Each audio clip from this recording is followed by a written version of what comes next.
When the Soviet Union collapsed in 1991, the world witnessed the end of one of the greatest powers of the 20th century. The Cold War, which had for decades put the world on the brink of nuclear conflict, ended with the victory of the Western Bloc and the defeat of the communist ideology. But behind this geopolitical victory lay thousands, if not millions, of forgotten stories.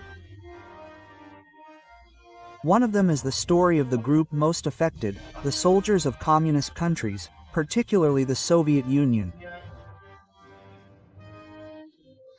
What was their fate when they had to accept the reality of their country's demise?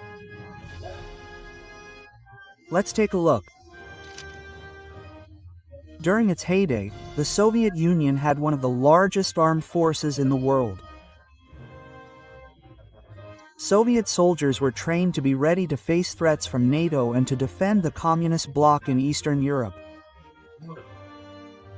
But when the Soviet Union dissolved, their fate changed drastically. Many of them suddenly lost their identity, roles, and livelihoods. For them, the collapse of the Soviet Union was not only the end of a country, but also the end of life as they knew it. Imagine a former Soviet general suddenly finding himself jobless and without recognition.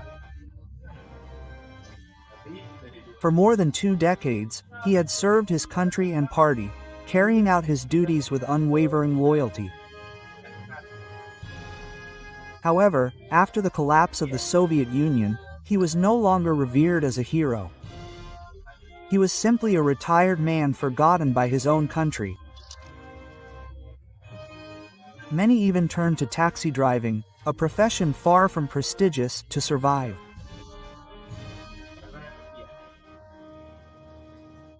This was the experience of thousands of high-ranking and low-ranking officers in the Soviet armed forces.